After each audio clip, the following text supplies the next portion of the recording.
पहले बोले थे कि जब प्राइवेटाइजेशन होगा ना तो कंपटीशन होगा, इसीलिए कोऑपरेटिव को समाप्त कर दो। आप बहुत सौभाग्यशाली हैं पीएन पाटिल साहब कि आपका कोऑपरेटिव चल रहा है। क्यों? क्योंकि जया शाह का पप्पा कोऑपरेटिव मंत्री बना है।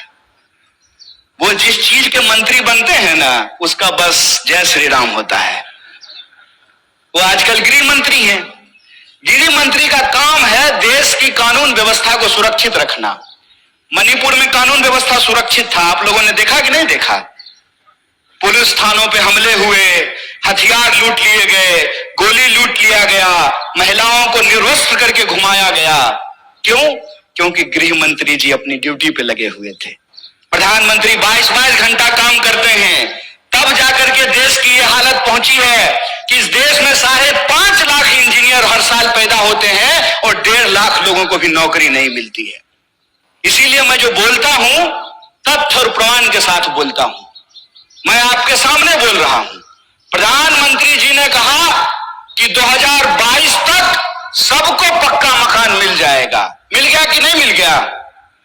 नहीं मिला तो मतलब प्रधानमंत्री झूठ बोल रहे हैं क्या? या तो आप लोग झूठ बोल रहे हैं या प्रधानमंत्री झूठ बोल रहे हैं? कौन झूठ बोल रहा है? प्रधानमंत्री झूठ बोल रहा है। तो हम बोल सकते हैं ना कि भारत का प्रधानमंत्री झूठा है। बोलिए, नंगा को नंगा कहेंगे कि नहीं कहेंगे? झूठा को झूठा कहेंगे कि नहीं कहेंगे?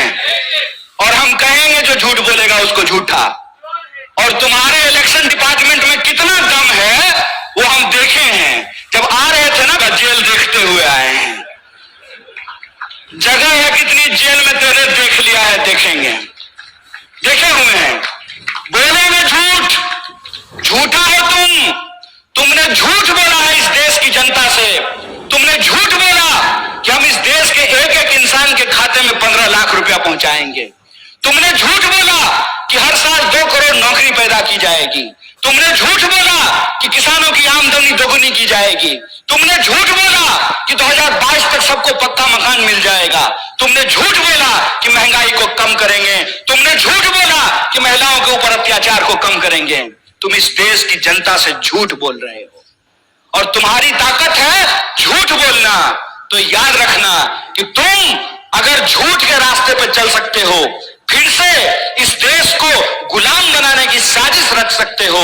जिन अंग्रेजों की चापलूसी करते थे, आज उन्हीं दोस्तों के साथ खड़ा होकर के अगर उस देश में तुम कंपनी राज लाना चाहते हो तो तुमको बता देना चाहते हैं कि हम भी महात्मा गांधी के राह पे चलने वाले लोग हैं। तुम्हारे झूठ का मुकाबला सच से करेंगे और तुम्हारे झूठ को हराएंगे। यह लड़ाई 2 तरह के सोच के बीच की लड़ाई है। एक तरफ वो है जो दिन दहाड़े बिना किसी लाग लपेट के झूठ बोलते हैं। दूसरी तरफ हम तमाम लोगों को एकजुट होना पड़ेगा जो सच बोलते हैं। पहली लड़ाई है झूठ और सच की, दूसरी लड़ाई है डर और साहस की। बताइए, शहीद आजम भगत सिंह 23 साल की उम्र में हंसते हंसते फांसी के फंदे पे झूल गया। झूल गया कि नहीं झूल गया? बटुकेश्वर दत्त, सुखदेव, राजगुरु, चंद्रशेखर आजाद झूल गए कि नहीं झूल गए? और आप जान लीजिए, जितने क्रांतिकारी थे उनका केस अगर कोई लड़ता था तो उस वकील का नाम पंडित जवाहरलाल नेहरू था। इस बात को याद रखिएगा। ये झूठ बोलते हैं, ये झूठ बोलते हैं, हमारे इतिहास को तोड़ने और मरोड़ने की कोशिश करते हैं। तो जो क्रांतिकारियों की परंपरा है जो वीरता के साथ खड़ी होती है, तो एक तरफ अंग्रेजों से माफी मांगने वाले डरपोक लोग हैं, एक तरफ अंग्रेजों की चापलूसी करने वाले, जासूसी करने वाले डरपोक लोग हैं, दूसरी तरफ हम साहसी और बहादुरी लोगों को इकट्ठा होना पड़ेगा। तो दूसरी लड़ाई है साहस और डर का, और तीसरी लड़ाई है कि वो समाज को हमेशा बांटने का काम करते हैं। हमेशा कभी जात के नाम पे बांटेंगे, कभी धर्म के नाम पे बांटेंगे। जहां धर्म होगा वहां धर्म का झगड़ा लगाएंगे, जहां धर्म नहीं होगा वहां जात का झगड़ा लगाएंगे। आप मणिपुर का उदाहरण देख लीजिए, वहां आपस में लोगों को लड़ा रहे हैं कि नहीं लड़ा रहे हैं। आप हरियाणा का उदाहरण उठा करके देख लीजिए, वहां कैसे लोगों को लड़ाने की कोशिश की गई।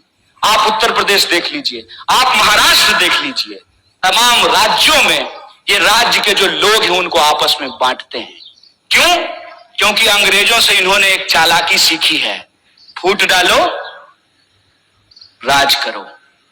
ये पहले क्या करते हैं, ये पहले ईडी भेजते हैं, इलेक्शन डिपार्टमेंट पहले जाता है, नेता को डराता है।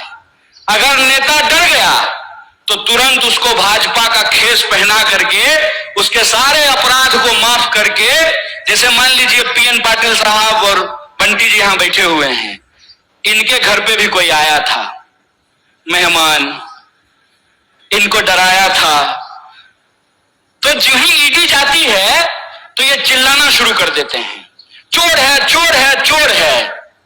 डर करके जो ही अगर ये भाजपा में गए, साधु है साधु है साधु है, संत है महात्मा है। अरे कमाल बात है भाई, ये आपकी आंख के सामने हो रहा है कि आप किसी को चुन करके, किसी पार्टी का प्रतिनिधि बना करके आप भेजते हैं अपना प्रतिनिधित्व करने के लिए विधानसभा या विधान परिषद या संसद में। उधर से उसका इलेक्शन डिपार्टमेंट आता है, 3-4 बार छापा मारता है। नेताजी अगर डर गए तो भाजपा ही हो लिए, अगर नहीं डरे तो कांग्रेस में रहे। तो आपको यह तय करना पड़ेगा कि इसका मुकाबला किसको करना है, इसका मुकाबला दल को करना है कि इसका मुकाबला देश को करना है। इसका फैसला आपको लेना है। और हमको लगता है कि यह बड़ी साजिश है। यह बड़ी साजिश इसलिए है कि इस देश में विपक्ष को इसलिए खत्म कर देना चाहते हैं ताकि देश के नाम पे जो इनके दोस्त की लूट है उस पर कोई सवाल ना खड़ा कर सके। आप सब में से बहुत सारे लोग यहां जो बैठे हुए हैं, मुझे मालूम है कि आपको व्हाट्सएप पे मेरे लिए भी मैसेज आया होगा। जानते हैं हमको क्या बोलते हैं? टुकड़े टुकड़े गैंग। जब ये बोलते हैं तो खुद ये नहीं सोचते हैं कि ये अपने ही गृह मंत्री को निकम्मा बोल रहे हैं। बोलिए किसकी सरकार है देश में? भाजपा की?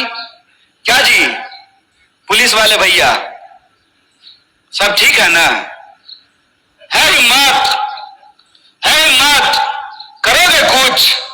हमारा कुछ नहीं कर सकते हो क्योंकि हम तुम्हारे इलेक्शन डिपार्टमेंट से नहीं डरते हैं।